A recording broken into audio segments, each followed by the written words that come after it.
Hello दोस्तों, welcome to my channel. और इस वीडियो हम देखेंगे सितंबर मंथ के 30 से वीक के करंट अफेयर्स।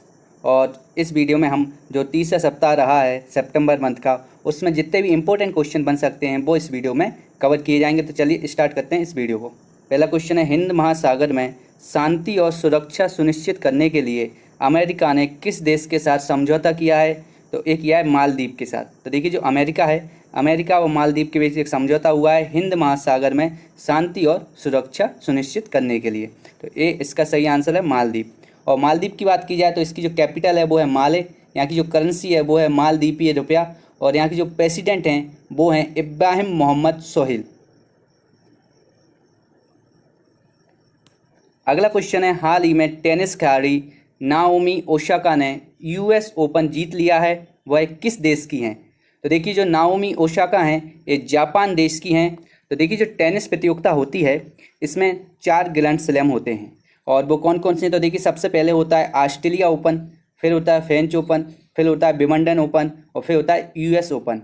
ये 4 होते हैं एक साल में, और ये किस किस माह में होते हैं ये भी देख लेते हैं। तो देखिए, जो ऑस्ट्रेलिया ओपन है ये होता है जनवरी में, और एक कठोर सतह पे होता है। ठीक है, इसकी जो सतह होती है वो हार्ड होती है, और ये हार्ड कोर्ट में खेला जाता है। और देखिए, जो फ्रेंच ओपन है ये होता है मई जून में, और ये होता है मिट्टी पर। ठीक है, और जो विंबलडन है तो ये होता है जून जुलाई में, और ये होता है घास पे। और जो यूएस ओपन है जो जीती हैं नाओमी ओसाका, एक कठोर सतह पे होता है, और ये होता है अगस्त सितंबर में। ठीक है, ये सब आपको याद रखना है। अगला क्वेश्चन है, हाल ही में किस देश ने अफगानिस्तान सरकार और ताइवान के बीच दोहा में होने वाली अंतर अफगान वार्ता में भाग लेने की घोषणा की है? तो एक ये इंडिया ने। तो देखिए, जो भारत है, अफगानिस्तान सरकार और ताइवान के बीच जो वार्ता होगी उसमें भाग लेने कौन जाएगा? तो वो जाएगा इंडिया। और ये वार्ता कहाँ होगी? तो ये होगी दोहा में। अगला क्वेश्चन है, प्रधानमंत्री नरेंद्र मोदी ने किस राज्य में जल की आपूर्ति एवं सीवर से जुड़ी विभिन्न परियोजनाओं का उद्घाटन किया है? तो एक किया बिहार में। तो देखिए, जो प्रधानमंत्री हैं इन्होंने बिहार में जल आपूर्ति एवं सीवर से जुड़ी विभिन्न परियोजनाओं का उद्घाटन किया है। अब बात की जाए बिहार की, तो देखिए, बिहार की जो कैपिटल है वो है पटना। यहाँ पर राज्यसभा की सीटें हैं 16, लोकसभा की सीटें हैं 40, और विधानसभा सीटें हैं 243, और यहाँ पर विधान परिषद भी है जिसकी सीटें हैं 75। और यहाँ पर एक राष्ट्रीय उद्यान भी है, वाल्मीकि राष्ट्रीय उद्यान। ये सब आपको याद रखना है। अगला क्वेश्चन है, भारत को कितने साल के लिए यूनाइटेड नेशन के commission on state of women का सदस्य चुना गया है? तो ये चुना गया है 4 साल के लिए। तो देखिए, 4 साल के लिए जो भारत है ये यूनाइटेड नेशन के commission on state of women का सदस्य चुना गया है।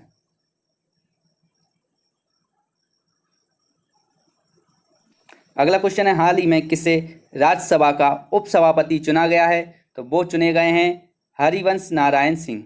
तो हरिवंश नारायण सिंह को राज्यसभा का उपसभापति चुना गया है। अब बात की जाए राज्यसभा की, तो देखिए, इसका पहले नाम होता काउंसिल ऑफ स्टेट। इसके जो सदस्य होते हैं उनका कार्यकाल होता है 6 वर्ष का। और अगर बात की जाए कि राज्यसभा में अधिकतम कितनी सीटें हो सकती हैं, तो वह हैं 250। बात की जाए कि प्रेजेंट में राज्यसभा सीटें कितनी हैं, तो वो हैं 245। और 245 में 12 सीटें ऐसी हैं जिन पर राष्ट्रपति व्यक्तियों को मनोनीत करता है। अब देखिए, बात की जाए कि अनुच्छेद 84 में लिखा गया है कि जो राज्यसभा के जो व्यक्ति होंगे, जो सांसद होंगे, उनकी क्या योग्यताएं होनी चाहिए। और आर्टिकल 102 में लिखा है कि उनमें कौन सी अयोग्यता के आधार पर उनको हटाया जा सकता है। देखिए, अगर कोई व्यक्ति है और उसको राज्यसभा का सदस्य बनना है तो उसके अंदर क्या क्या क्वालिफिकेशन चाहिए, तो वो लिखा है संविधान में 84 में। ठीक है, और अगर उन सदस्यों को हटाना है और वो किस आधार पर हटाए जाएंगे, तो वो लिखा है अनुच्छेद 102 में। और जो राज्यसभा है इसका प्रावधान किया गया है 80 में। तो ये तीनों आर्टिकल आपको याद होने चाहिए। और देखिए, जो इसका जो राज्यसभा का जो चुनाव होता है वो होता है अप्रत्यक्ष विधि द्वारा, और जो राज्यसभा है ये कभी भंग नहीं होती। ये सब डाटा आपको याद रखना है। अगला क्वेश्चन है, इंजीनियर्स डे किस दिन मनाया गया? तो देखिए, जो इंजीनियर्स डे है ये मनाया गया है 15 सितंबर को। और एक किसके जन्मदिन पर मनाया जाता है? तो ये मनाया जाता है विश्वेश्वरैया जी के जन्मदिन पर। और 14 सितंबर को मनाया गया है हिंदी दिवस, 5 सितंबर को मनाया गया है शिक्षक दिवस, और 8 सितंबर को मनाया गया है अंतर्राष्ट्रीय साक्षरता दिवस। तो ये चारों डेट आपको याद रखनी चाहिए। अगला क्वेश्चन है केंद्र सरकार की स्टार्टअप रैंकिंग में कौन सा राज्य प्रथम रहा। तो देखिए कौन सा राज्य प्रथम रहा है केंद्र सरकार की स्टार्टअप रैंकिंग में, तो वो है गुजरात। अब देखिए गुजरात की बात की जाए तो इसकी जो कैपिटल है वो है गांधीनगर। यहाँ पर राज्यसभा की सीटें 11, लोकसभा की सीटें 26 और विधानसभा की सीटें 182। और गुजरात में कुछ राष्ट्रीय उद्यान भी हैं। गिर राष्ट्रीय उद्यान जो कि एशियाई शेरों के लिए बनाया गया था, और यहाँ पे मैरीन राष्ट्रीय उद्यान है, और ब्लैक बक राष्ट्रीय उद्यान भी कहाँ है, गुजरात में। तो ये सब आपको याद होना चाहिए। अगला क्वेश्चन है विश्व प्राथमिक उपचार दिवस किस दिन मनाया गया। तो देखिए जो विश्व प्राथमिक उपचार दिवस है ये हर साल मनाया जाता है सितंबर मंथ के दूसरे शनिवार को। इसकी कोई डेट फिक्स नहीं है, इसका दिन है कि जो सितंबर का दूसरा शनिवार होगा उस दिन इस दिवस को मनाया जाएगा। अगला क्वेश्चन है हाल ही में किस राज्य के हुगली रेलवे स्टेशन का नाम बदलकर श्री सिद्धरूढ़ा स्वामी जी रेलवे स्टेशन कर दिया है। तो ये कर दिया है कर्नाटक का। तो देखिए जो कर्नाटक का जो हुगली रेलवे स्टेशन था इसका नाम बदल के अब कर दिया गया है श्री सिद्धरूढ़ा स्वामी जी। अगला क्वेश्चन है दिल्ली क्रिकेट संघ ने किसे अपना नया लोकपाल नियुक्त किया है। तो देखिए जो दिल्ली क्रिकेट संघ है इसके जो नए लोकपाल बने हैं तो वो बने हैं BD अहमद। ठीक है, तो जो BD अहमद हैं ये बने हैं दिल्ली क्रिकेट संघ के नए लोकपाल। और बाकी ऑप्शन को देखा जाए तो देखिए जो DK जैन हैं ये BCCI के लोकपाल हैं, प्रथम लोकपाल हैं DK जैन।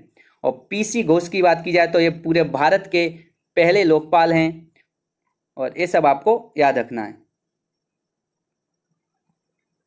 अगला क्वेश्चन है इमामी लिमिटेड कंपनी ने हाइजीन रेंज के उत्पादकों के लिए किसे अपना ब्रांड एम्बेसडर बनाया है। तो वो बनाया है जूही चावला को। अगला क्वेश्चन है संयुक्त राष्ट्र संघ की संस्था यूनिसेफ ने अपने बाल अधिकार अभियान फॉर एवरी चाइल्ड के लिए किस अभिनेता को अपना सेलिब्रिटी एडवोकेट बनाया है। तो वो बनाए गए हैं आयुष्मान खुराना। तो देखिए जो आयुष्मान खुराना हैं इनको यूनिसेफ ने जो बच्चों के अधिकार के लिए एक इन्होंने अभियान चलाया था तो वो था फॉर एवरी चाइल्ड। तो इसके सेलिब्रिटी एडवोकेट बनाए गए हैं आयुष्मान खुराना। अगला क्वेश्चन है अमेरिका ने किस देश के कपास कंप्यूटर घटकों सहित 8 वस्तुओं पर प्रतिबंध लगा दिया है। तो देखिए जो अमेरिका है इसने चाइना के 8 वस्तुओं पर प्रतिबंध लगा दिया है। तो इसमें कपास और कंप्यूटर घटक भी शामिल हैं और टोटल 8 वस्तुओं पर यह प्रतिबंध लगाया गया है। तो देखिए अमेरिका की बात की जाए तो जो अमेरिका की कैपिटल है वो है वॉशिंगटन DC। देखिए जो वॉशिंगटन DC है यहाँ पे 2 हेडक्वार्टर हैं इंपॉर्टेंट। एक तो विश्व बैंक का हेडक्वार्टर है जिसकी स्थापना 1944 में हुई थी, और एक है IMF का। तो देखिए जो IMF है इसकी जो स्थापना हुई थी वो हुई थी 1945 में। और इसके बाद आपको पता होगा कि जो अमेरिका है यहाँ पे 5 झील हैं जो कि इंपॉर्टेंट हैं। तो वो कौन कौन सी हैं, तो वो है सुपिरियर झील, मिशिगन झील, ह्यूरॉन झील, इरी झील, ओंटारियो झील। ये 5 झीलें हैं अमेरिका में। अगला क्वेश्चन है विश्व रोगी सुरक्षा दिवस किस दिन मनाया जाता है। तो देखिए जो विश्व रोगी सुरक्षा दिवस है ये मनाया जाता है 17 सितंबर को। अगला क्वेश्चन है प्रधानमंत्री मोदी जी ने किस राज्य में रेल की 12 परियोजनाओं का उद्घाटन किया है। तो देखिए ये उद्घाटन किया है बिहार में। तो बिहार में प्रधानमंत्री नरेंद्र मोदी जी ने रेल की 12 परियोजनाओं का उद्घाटन किया है। तो देखिए जो क्वेश्चन आपके एग्जाम में आ सकता है तो वो कहीं से भी आ सकता है, या तो जैसा मैंने आपसे पूछा ऐसा आ जाएगा, या ऐसा भी पूछ सकते हैं कि जो प्रधानमंत्री मोदी जी हैं इन्होंने बिहार में कितनी रेल परियोजनाओं का उद्घाटन किया। तो ऐसे भी पूछा जा सकता है, और इस प्रकार भी पूछ लिया जाएगा कि बताइए किसने बिहार राज्य में 12 परियोजनाओं का उद्घाटन किया। तो क्वेश्चन कहीं से भी आ सकता है, आपको पूरे इसके जितने भी प्रकार से क्वेश्चन बन सकते हैं वो पूरे आपको इसमें याद होने चाहिए। अगला क्वेश्चन है किसे जिबूती आचार संहिता का पर्यवेक्षक बनाया गया है। तो वो बनाया गया भारत को। तो देखिए जो भारत है, भारत को जिबूती आचार संहिता का पर्यवेक्षक बनाया गया है। अगला क्वेश्चन है किस देश को संयुक्त राष्ट्र महिला आयोग का सदस्य बनाया गया है। तो वो बनाया गया भारत को। देखिए जो भारत है इसे संयुक्त राष्ट्र महिला आयोग का सदस्य चुना गया है। तो यह भारत को चुना गया है, ये आपको याद रखना है। अगला क्वेश्चन है, हाल ही में भारत में रक्षा क्षेत्र में विदेशी कंपनियों के निवेश को 49 से बढ़ाकर कितने प्रतिशत कर दिया है? तो ये कर दिया 74%। तो देखिए जो भारत में रक्षा क्षेत्र है इसमें जो विदेशी कंपनियां हैं का जो पहले निवेश था वो था 49, लेकिन अब इसको केंद्र सरकार ने बढ़ाकर 74 कर दिया है। अगला क्वेश्चन है, हाल ही में फीफा रैंकिंग के अनुसार प्रथम स्थान पर कौन है? तो देखिए पहले स्थान पर है बेल्जियम। तो देखिए जो फीफा है इसने अपनी एक रिपोर्ट जारी की थी जिसमें बेल्जियम पहले स्थान पर है, और जो फीफा है ये फुटबॉल की सबसे बड़ी संस्था है और जो बेल्जियम है ये पहले स्थान पर है। और देखिए बात की जाए कि दूसरे स्थान पर कौन है, तो दूसरे पे है फ्रांस, तीसरे पे ब्राज़ील, चौथे पे है इंग्लैंड और पाँचवें पे है पुर्तगाल। और बात की जाए भारत का इसमें कौन सा स्थान है, तो भारत का 109वां। और देखिए फीफा की बात की जाए तो फीफा का फुल फॉर्म होता है फेडरेशन इंटरनेशनल फुटबॉल एसोसिएशन, और इसका जो मुख्यालय है वो है ज्यूरिख स्विट्जरलैंड में, और इसकी जो स्थापना हुई थी वो हुई थी 1904 में। तो जो फीफा है इसकी स्थापना कब हुई थी? 1904 में। ये सब आपको याद रखना है। अगला क्वेश्चन है, विश्व बैंक की ह्यूमन कैपिटल इंडेक्स 2020 में भारत का कौन सा स्थान है? तो देखिए इसमें भारत का स्थान है 116वां। तो 116वां स्थान आया है भारत का ह्यूमन कैपिटल इंडेक्स 2020 में। तो देखिए इसको मैं आपको इसकी भारत की रैंकिंग भी याद करनी है, ये भी पूछ लिया जाएगा। कौन सी संस्था ह्यूमन कैपिटल इंडेक्स जारी करती है? तो ये करती है विश्व बैंक। यहाँ से भी क्वेश्चन पूछ लिया जाएगा। और ऐसा भी आ सकता है कि बताइए पहले स्थान पर कौन है ह्यूमन कैपिटल इंडेक्स 2020 में? तो वो है सिंगापुर, और दूसरे पे है हांगकांग, तीसरे पे है जापान, चौथे पे है दक्षिण कोरिया और पाँचवें पे है कनाडा। और बात की जाए कि जो ह्यूमन कैपिटल इंडेक्स है इसमें कितने देशों को शामिल किया गया था? तो 174 देशों को इसमें शामिल किया गया था। अगला क्वेश्चन है, प्रधानमंत्री नरेंद्र मोदी जी ने कोविड-19 के खिलाफ लड़ने वाले स्वास्थ्य कर्मचारियों के लिए प्रधानमंत्री गरीब कल्याण पैकेज बीमा योजना को कितने समय के लिए बढ़ा दिया है? तो ये बढ़ा दिया है 6 महीने के लिए। ठीक है, तो जो नरेंद्र मोदी जी हैं उन्होंने जो स्वास्थ्य कर्मचारी हैं उनके लिए प्रधानमंत्री गरीब कल्याण पैकेज सीमा योजना 6 महीने के लिए बढ़ा दी है, ये आपको याद रखना है। अगला क्वेश्चन है, किसे euro money award of excellence द्वारा लाइफ टाइम अचीवमेंट अवार्ड 2020 दिया गया है? तो वो दिए गए हैं आदित्य पुरी को। ठीक है, तो जो euro money award of excellence है इसके द्वारा लाइफ टाइम अचीवमेंट अवार्ड 2020 किसको दिया गया? तो आदित्य पुरी को। तो देखिए जो आदित्य पुरी हैं ये कौन है? तो ये हैं HDFC बैंक के MD हैं। और बाकी ऑप्शनों को देखा जाए तो जो रजनीश कुमार हैं ये SBI के चेयरमैन हैं, और जो SS मल्लिकार्जुन राव हैं ये पंजाब नेशनल बैंक के CEO हैं। और बात की जाए शक्तिकांत दास की तो देखिए ये RBI के गवर्नर हैं। अब आपके लिए क्वेश्चन है जिसका आंसर आपको कमेंट बॉक्स में देना है कि जो शक्तिकांत दास हैं ये कौन से नंबर के RBI के गवर्नर हैं। अगला क्वेश्चन है, हाल ही में किस देश में भारत और चीन के विदेश मंत्रियों के बीच LAC पर तनाव कम करने के लिए 5 सूत्रीय योजना पर सहमति व्यक्त की है? तो एक ये रूस में। तो देखिए जो रूस है, रूस देश में भारत और चीन के विदेश मंत्रियों ने LAC पर जो तनाव चल रहा है उसको कम करने के लिए 5 सूत्रीय योजना पर सहमति व्यक्त की है। अगला क्वेश्चन है, इंडिया संस्कृति मंत्रालय ने प्राचीन भारतीय संस्कृति का अध्ययन करने के लिए कितने सदस्यीय समिति का गठन किया है? तो एक या 16। तो 16 सदस्यीय समिति का गठन किया है जिससे कि जो प्राचीन भारतीय संस्कृति है उसका अच्छी तरीके से विश्लेषण और अध्ययन किया जा सके। अगला क्वेश्चन है, हाल ही में लियोनेल मेसी सबसे अमीर फुटबॉल खिलाड़ी बन गए हैं, तो वे किस देश के हैं? तो देखिए जो लियोनेल मेसी हैं ये हैं अर्जेंटीना के, और ये किस क्लब में खेलते हैं? तो ये खेलते हैं बार्सिलोना क्लब में। तो अगर आपसे क्वेश्चन आ सकता है तो ये दोनों ही क्वेश्चन आपके लिए इंपॉर्टेंट हैं कि वो किस देश के हैं, तो वो हैं अर्जेंटीना, और किस क्लब से खेलते हैं तो वो खेलते हैं बार्सिलोना। ये दोनों ही आपको याद रखने हैं। अगला क्वेश्चन है, विश्व ओजोन दिवस कब मनाया जाता है? तो ये मनाया जाता है 16 सितंबर को। और देखिए 16 सितंबर को विश्व ओजोन दिवस बनाया गया। इसकी थीम आपको याद रखनी है क्योंकि कुछ इंपॉर्टेंट डेज ऐसे होते हैं जिनकी थीम भी पूछ ली जा सकती है। तो इसकी जो थीम थी 2020 में वो थी जीवन के लिए ओजोन। और बात की जाए कि जो 15 सितंबर है इस दिन कौन सा दिन मनाया जाता है? तो इस दिन मनाया जाता है अंतर्राष्ट्रीय लोकतंत्र दिवस। और 5 सितंबर को शिक्षक दिवस मनाया जाता है, ये मैं आपको पहले ही बता चुका हूँ। अगला क्वेश्चन है, एशियाई विकास बैंक द्वारा किसको भारत के लिए नया एंटी डायरेक्टर नियुक्त किया गया है? तो वो किया गया है टेको कोनिशी को। तो देखिए जो टेको कोनिशी हैं, इन्हें एडीबी द्वारा, एशियाई विकास बैंक द्वारा भारत के नए एंटी डायरेक्टर नियुक्त किए गए हैं।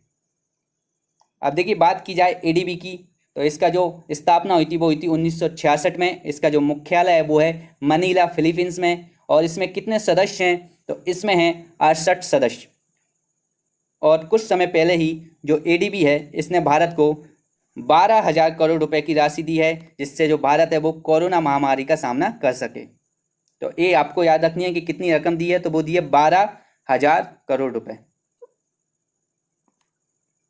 अगला क्वेश्चन है, केंद्र सरकार ने जम्मू कश्मीर के छात्रों के लिए प्रगति और सक्षम छात्रवृत्ति योजना के तहत छात्रवृत्ति राशि कितनी कर दी है? तो एक कर दी है 50,000 रुपये। और पहले कितनी? तो पहले थी 5,000 रुपये, लेकिन अब इसको बढ़ा दिया है, अब इसको कर दिया है 50,000 रुपये। अगला क्वेश्चन है, केंद्र सरकार सार्वजनिक क्षेत्र के बैंकों में कितने रुपए का निवेश करेगी? तो वो करेगी 20,000 करोड़ रुपए का। तो देखिए जो केंद्र सरकार है, इस सार्वजनिक बैंकों में 20,000 करोड़ रुपए का निवेश करेगी। अगला क्वेश्चन है, किस कंपनी ने नए संसद भवन को बनाने का ठेका लिया है? तो ये लिया है टाटा प्रोजेक्ट लिमिटेड ने। तो देखिए जो टाटा प्रोजेक्ट लिमिटेड है, यह है भारत के नए संसद भवन के निर्माण का इसने ठेका लिया है। और ये कितने रुपए में लिया है? तो ये लिया है 861 करोड़ रुपए में। ये दोनों ही चीजें आपको याद रखनी है। अगला क्वेश्चन है, किस देश ने अपने नागरिकों को मुफ्त कोरोना वैक्सीन देने की घोषणा की है? तो एक की है अमेरिका ने। तो देखिए जो अमेरिका है, ये अपने नागरिकों को मुफ्त कोरोना वैक्सीन देगा। अगला क्वेश्चन है, इजराइल ने किन देशों के साथ राजनीतिक संबंधों को सामान बनाने के लिए अब्राहम अकॉर्ड समझौते पर हस्ताक्षर किए हैं? तो एक हुई है यूएई और बहरीन। देखिए जो यूएई है और बहरीन है, इनके साथ इजराइल ने अपने संबंधों को अच्छा करने के लिए अब्राहम अकॉर्ड समझौते पर हस्ताक्षर किए हैं। और यहाँ पे हमारी जो वीडियो है ये कंप्लीट होती है। अगर आपको मेरी वीडियो अच्छी लगी हो तो इसको लाइक और शेयर कीजिए। और अगर आप मेरे चैनल पर नए आए हैं तो चैनल को सब्सक्राइब कर लीजिए, बेल आइकन को दबा लीजिए, जिससे कि मेरे आने वाली वीडियो की नोटिफिकेशन आपको मिलती रहे।